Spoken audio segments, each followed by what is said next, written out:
श्री हरि परमानंदम उपदेष्टारमीश्वरम व्यापकम सर्वलोकानां कारणम तम नमाम्यहम। સર્વને જય શ્રી કૃષ્ણ, જય મહાદેવ। ફરી પાછા આપણે એ જ જ્ઞાન ગંગામાં આવ્યા છીએ અને એ જ જ્ઞાન ગંગામાં આપણે બધા ગ્રંથોના દર્શન પણ કરવા છે અને સાથે સાથે બધા ગ્રંથોની માહિતી પણ લેવી છે। તો આજે આપણે સૌથી પ્રથમ ગ્રંથ લઈ રહ્યા છીએ, એ છે દુર્ગા પૂજન પ્રયોગ સપ્તસતી સહિત। આ ગ્રંથ પંડિત શ્રી વેણીરામ શર્મા ગૌડ દ્વારા રચાયેલો આ ગ્રંથ છે અને ભાર્ગવ પુસ્તકાલય ગાયઘાટ બનારસથી પ્રકાશિત થયેલો આ ગ્રંથ છે। કળિયુગમાં ચંડી અથવા વિનાયકનું સૌથી વિશેષ મહત્વ છે, એ આપણું શાસ્ત્રનું વચન છે કે કલો ચંડી વિનાયકો। આવી કળિયુગી પરંપરામાં હવે એક અનમોલ ભેટ રૂપે શાસ્ત્રીય રીતે રચાયેલો ગ્રંથ અત્યારે આપણી સામે છે। એમાં એ છે દુર્ગા પૂજન પ્રયોગ સપ્તસતી સહિત। આ નામ જેટલું ઊંડું છે તેટલું જ એની અંદર રહેલું વિજ્ઞાન પણ ગાઢ છે। આ ગ્રંથ એ કોઈ સામાન્ય પૂજન પદ્ધતિ નથી, પરંતુ વેદોના મંત્રો દ્વારા દુર્ગા પૂજન કેવી રીતના કરવામાં આવે તેનો સંપૂર્ણ શાસ્ત્ર સંમત આપણને માર્ગદર્શન બતાવે છે। અને ઘણા બધા પ્રયોગો, ગૂઢ પ્રયોગો એવા છે જે અત્યાર સુધી આપણને જોવામાં નથી આવ્યા, એવા ઘણા બધા ગૂઢ પ્રયોગો આપણને આ પુસ્તકમાંથી પ્રાપ્ત થાય છે। અને જે પ્રયોગો છે એ સપ્તસતી સહિત પાઠ સહિતના આપણને એ પ્રયોગો જોવા આમાં મળે છે કે દેવી શક્તિના અસીમ સ્વરૂપોનું વર્ણન આપણને સ્પષ્ટ રીતે આપણને જોવા મળે છે। ગૂઢ પ્રયોગો બતાવવામાં આવ્યા છે। માતા દુર્ગાનો આ પાવન ગ્રંથનો પાઠ આપણા જીવનમાં આનંદ, આરોગ્ય અને આધ્યાત્મિક ઉન્નતિ લાવે છે।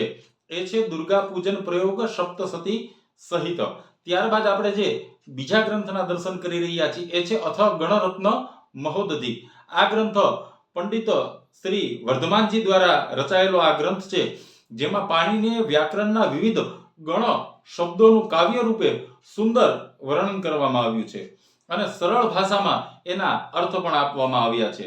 આ ગ્રંથની વિશિષ્ટતા એ છે કે આજના સમયમાં જે ભાષાકોશ ઉપલબ્ધ છે એમાં ઘણા બધા ગણ શબ્દો આપણને જોવા નથી મળતા, જ્યારે આ ગ્રંથમાં આપણને ગણ શબ્દો સ્પષ્ટ રીતના આ ગ્રંથમાં જોવા મળે છે।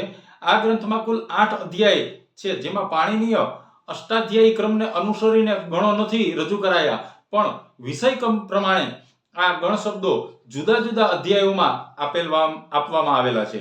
એમાં પ્રથમ અધ્યાયમાં, જેમાં ગતિ, ઉપસર્ગ, વ્યય, સર્વનામ વગેરેના ગુણો સુંદર રીતે વર્ણન કરવામાં આવ્યું છે।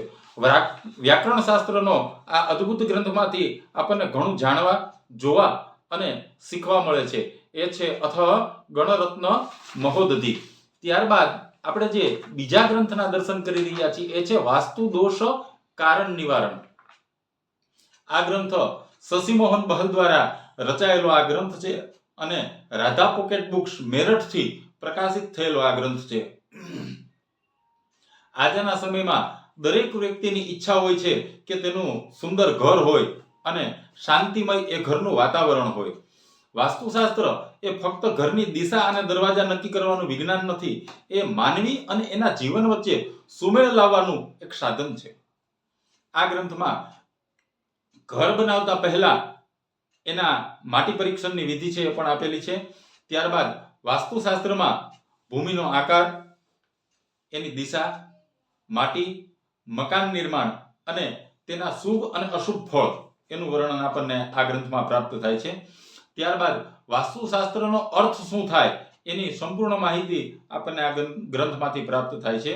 ઘરનું આયોજન, રૂમ અને પસંદગી, રસોઈ ઘર, પૂજા ઘર, સ્નાન અને શૌચાલય, અન્ન ભંડાર, લિફ્ટ અથવા આપણા ઘરની જે સીડી છે એ કઈ દિશામાં રાખવી, તિજોરી કઈ દિશામાં રાખવી, તમારા બેડની દિશા કઈ હોવી જોઈએ। ટૂંકમાં વાત કરીએ તો તમારા ઘરને બનાવવાથી લઈ અને ઘરની તમામ વસ્તુઓ આપણને વાસ્તુશાસ્ત્ર મુજબ કેવી રીતના આપણે રાખી શકીએ એની તમામ માહિતી આપણને આ ગ્રંથમાંથી પ્રાપ્ત થાય છે। કારણ કે ઘર એ ફક્ત એક છત નથી, એ આપણા જીવનનું કેન્દ્ર છે। વાસ્તુશાસ્ત્ર આપણા પૂર્વજોની એક એવી આધ્યાત્મિક અને વિજ્ઞાનસભર ભેટ છે જે આપણને શારીરિક, માનસિક અને આર્થિક રીતે સુખી જીવનમાં લઈ જાય છે। આ છે વાસ્તુશાસ્ત્ર દોષ કારણ અને નિવારણ। તો આજે આપણે આટલા ગ્રંથોના દર્શન કર્યા અને આટલા ગ્રંથોની માહિતી લીધી, તો બીજા ગ્રંથોના દર્શન પણ હવે આગળના વિડીયોમાં કરશું અને બીજી માહિતી પણ લેશું. ત્યાં સુધી સર્વને જય શ્રી કૃષ્ણ, જય મહાદેવ.